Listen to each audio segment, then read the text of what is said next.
It's Tuesday, June 17th, 2025. Both Trump and Netanyahu are annoyed. The Minnesota assassin is caught, and self-deportations are all the rage these days. Next on the AM Update.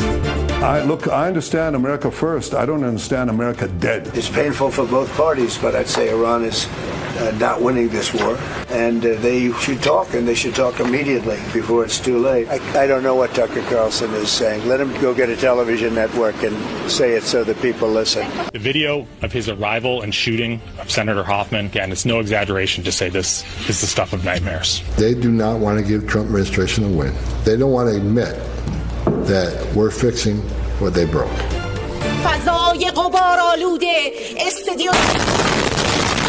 That is Iranian state TV, their main propaganda arm. As a woman, a presenter on that television was just screeching her talking points, her propaganda, as IDF forces, their air force, blew up Iran's main media outlet right over their heads.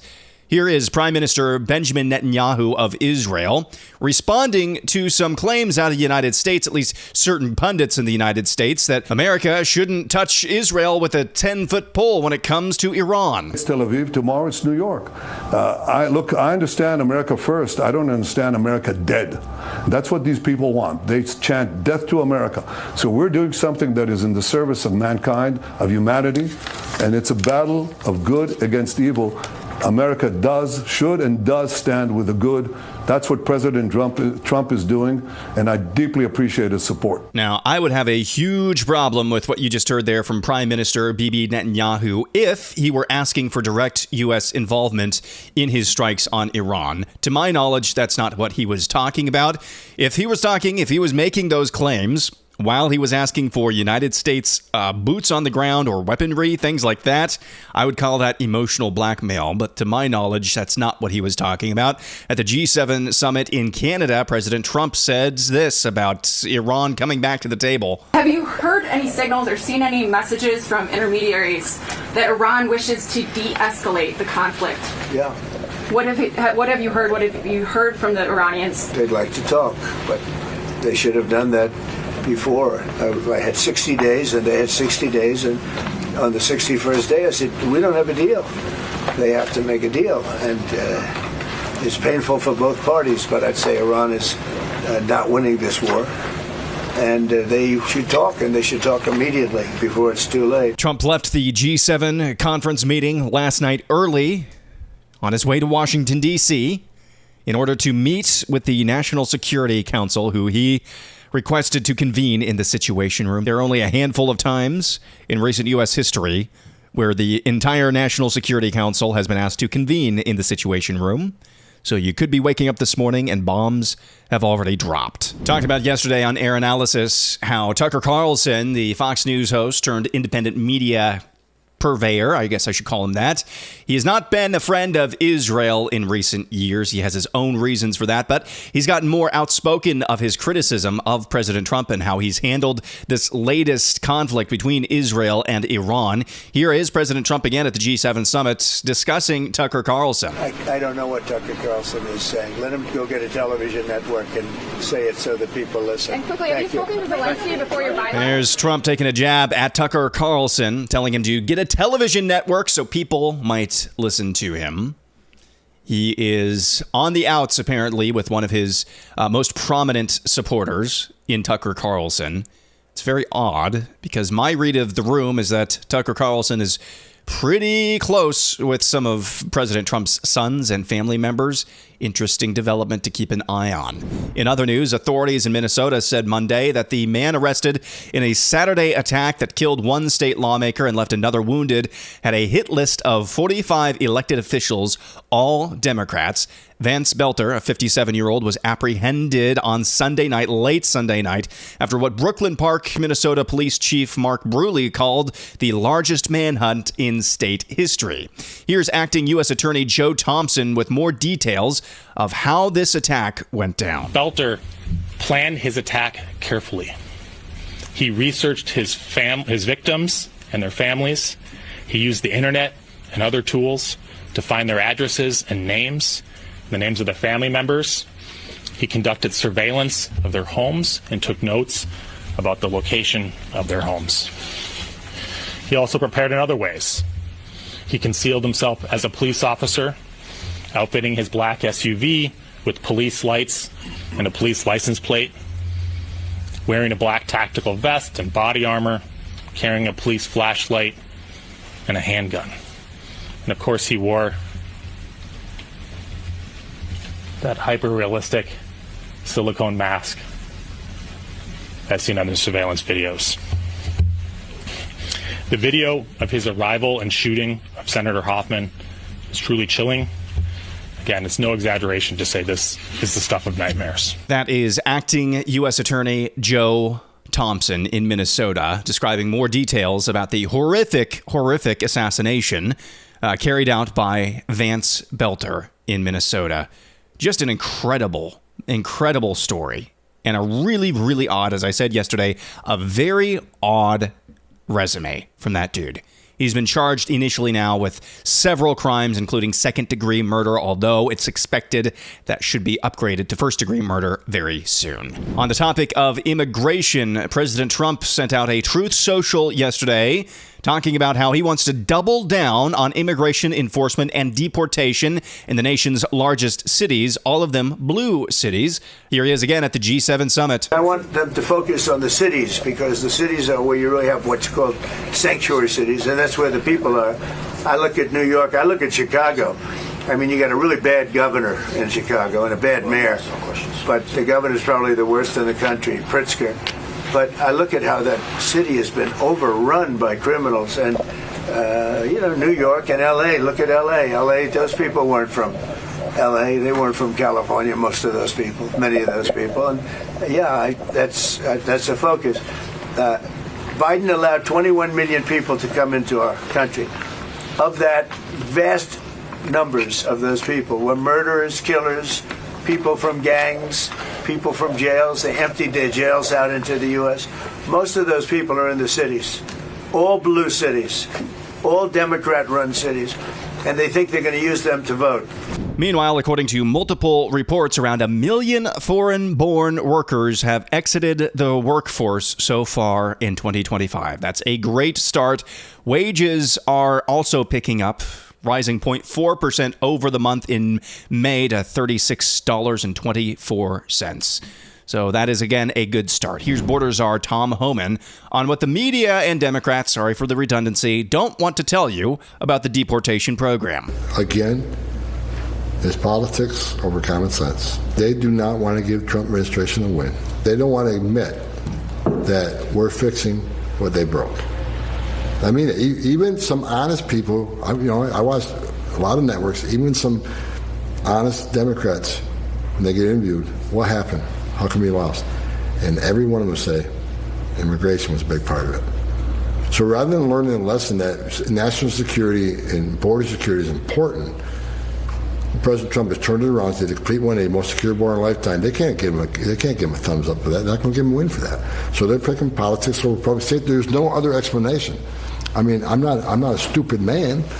I wake up every day. Why the hell would you not support taking public safety threats off the street? It's got to be politics. There's no other reason a common sense person doesn't want the laws of this country enforced. When we come back, a story for obvious reasons that's not being covered in mainstream outlets. A Pentagon UFO psyop, we'll talk about that, and Joe Rogan on the importance of being uncomfortable. That's coming up next.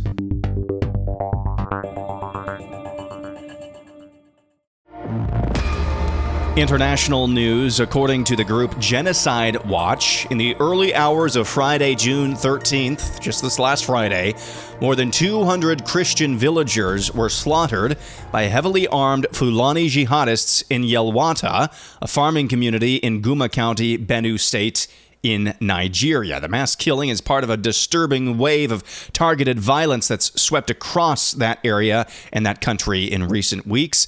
Yelwata, this town located just 7 kilometers north of Makurdi, is 98% Christian, and it's a farming village, 97% Catholic, 3% other denominations.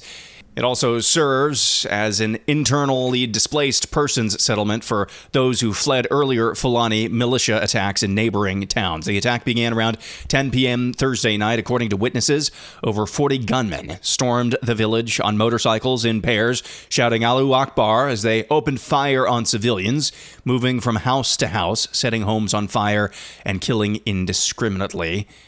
Milton Matthias, a local youth leader, said, quote, they came from Rukubi in Doma and other counties in Nasarawa state. They surrounded Yelwata, speaking Hausa and Fafulde, and began slaughtering people, mostly women, children, and displaced families who thought they had found safety here. Prayers up for all of those impacted. Just unthinkable violence. And of course, when it's Christians on the receiving end of that violence, just heinous, senseless murders never gets covered in the international media. Next up, there's this story from The Blaze, written by Joseph McKinnon. I want to read a few excerpts of it for you. It's titled, Pentagon psyop exposed. Military reportedly cooked up tales of alien technology in weapons cover-up. The Department of Defense's All-Domain Anomaly Resolution Office was established in 2022 for the purpose of investigating unidentified anomalous phenomenon, better known as unidentified flying objects. In the wake of high-profile allegations by former U.S. Air Force intelligence officer David Grush and other Pentagon officials suggesting the U.S. government was secretly obtaining and reverse engineering alien technology, the AARO reviewed, as required by the National Defense Authorization Act, all government investigations into UAP conducted since 1945, researching both classified and unclassified archives and conducting numerous interviews. The AARO claimed in a report last year that it found, quote, no evidence that any U.S. government investigation, academic-sponsored research, or official review panel has confirmed that any sighting of a UAP represented extraterrestrial technology. The report noted that the AARO found no evidence for claims that the government and private companies have been reverse engineering alien technology. According to the Wall Street Journal, this report constituted for a cover-up of sorts, as it omitted a number of interesting discoveries that the Pentagon investigators made over the course of their review, namely those regarding alien-themed psyops conducted by the military. It turns out that in a handful of cases dating all the way back to the 1950s, the Pentagon apparently created and or nurtured false narratives concerning alien technology in order to protect man-made secret weapons projects, to put America's adversaries off the trail of potential national security vulnerabilities, and in some cases, to mess with newly assigned officers. That is an interesting story. You'll want to read the rest of it. That's over at The Blaze. Pentagon psyop exposed. Military cooked up tales of alien tech to cover up weapons technology. How much of all of these recent I think it's pretty clear now, actually. And I think this story is the cherry on top. In recent years, especially the last 5 years, this infatuation that you've seen with some in government, a lot in media, with UFOs, I've got to believe 95% of that is just basically making up the justification for more government spending. I think that's pretty clear now, don't you? And now here's this. Joe Rogan, the other day, talked about why it's good sometimes for people to feel bad about themselves and why it's important for everyone to be uncomfortable. He's talking about in terms of fitness and wellness, but the overall commentary here, I think, is applicable to a lot more. So there's the look, I don't think you should shame people and be cruel to them. However, if someone pulls you aside and says, hey, Bobby, you're overweight and it's f***ing up your health and, you know, it's really bad for you. If that makes you feel bad and that feeling bad inspires a change in your lifestyle, in your diet, in exercise routines, and what you do, that's a positive. And sometimes you have to feel bad.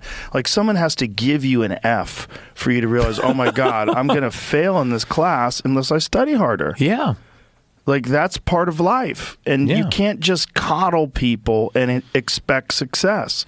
That's not how it works. I totally agree. It's one of the most important aspects of athletics, because athletics are a very clear, it's a very clear formula that the more work you put in, the harder you train, the more results you'll get, as long as you're not overtraining and, you do it correctly. If you put in the effort, the ultimate sieve. Yeah. You work hard, you will get results. And it's a vehicle for the rest of your life. If you can learn that at a young age, that's why I think athletics are so important for young people.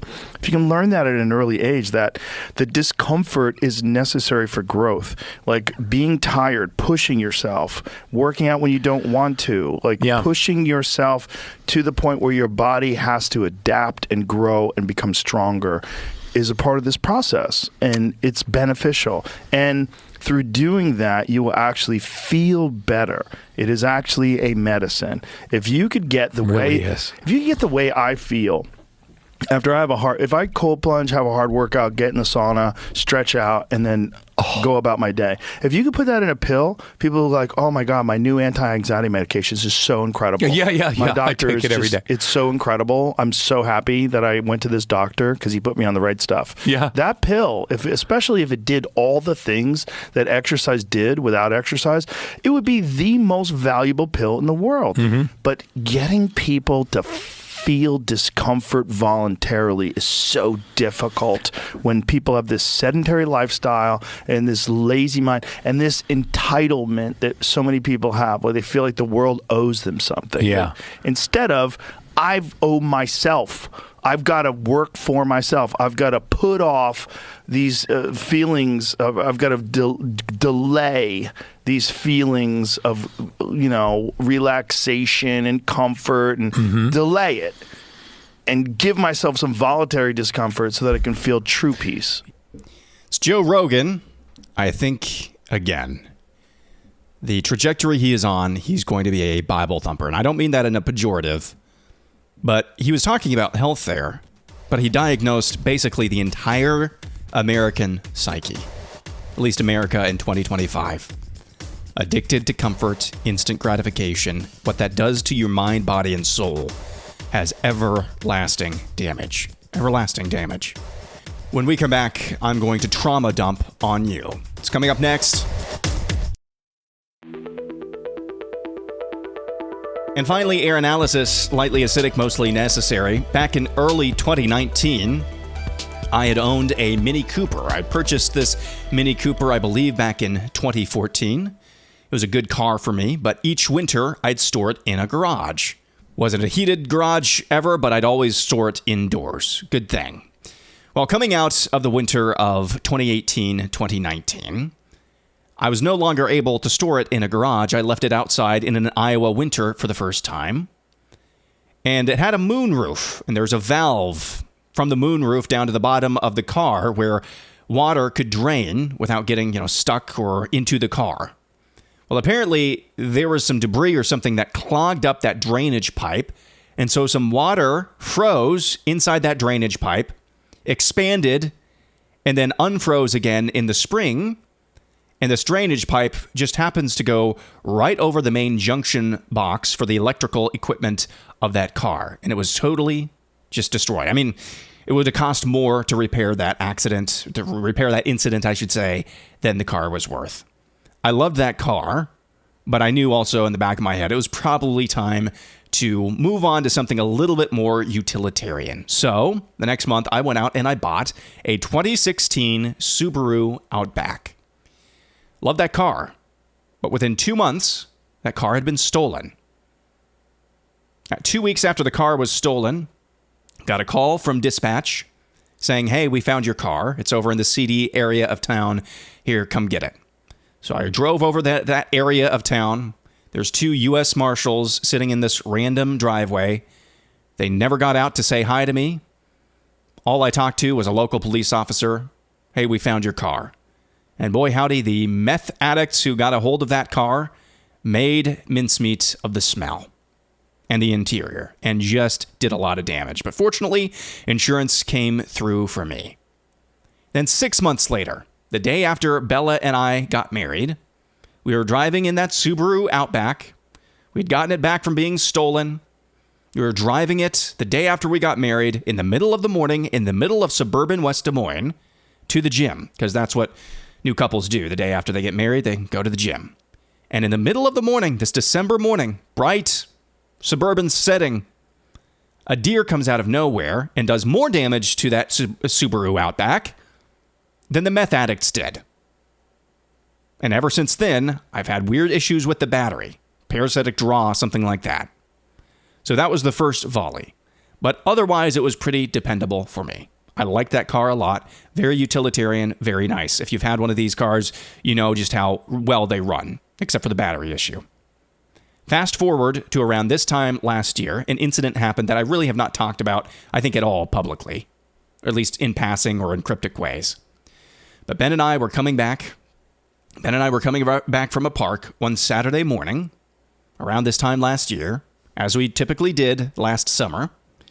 We were going through one of the busiest intersections in the town that we live in. It's a blind intersection. I had a green light. I proceeded through the green light and was immediately T-boned by a police officer on his way to a call. Now, the police officer had his lights on, but he did not have his sirens on.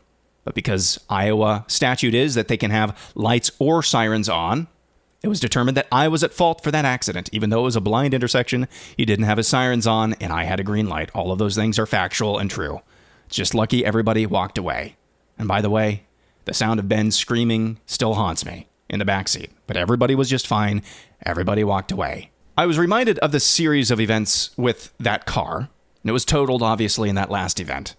I was reminded of that while I was talking to my insurance agent yesterday, trying to see if I could finagle a little bit better deal. And I thought to myself, I talked yesterday about how AI has gone too far. There are people who treat it like their boyfriend or like their therapist, but it has some interesting uses as well. I asked Grok to add up the probability of all of those events happening to one car, the Subaru Outback. It's a 1 in 797 billion chance of all of those things in a 5-year period happening to one car. My question is this morning, and I want your feedback. Do you believe that God was trying to tell me something? Or am I making too big of a deal out of that? I don't believe he was trying to tell me anything. I just think that car, there was just something wrong with it. I don't believe in luck. It was just bad. Just terrible things happening. I don't really believe that there was any message being sent. But when I was reviewing that again yesterday, maybe I should ask other people. Do you think God was trying to tell me something? Or do you believe that God never uses things like this to try to get a message across to his people? Let me know. Find me at Real AM Update on X. Comment on Spotify if you want to. It was just something that stuck out in my mind yesterday as I was going back through that just terrible string of events with my last car. Anyway, that's enough trauma dumping for a Tuesday morning. Hope you have a good one. Back at it again tomorrow. I'm Aaron McIntire, and this is the AM Update.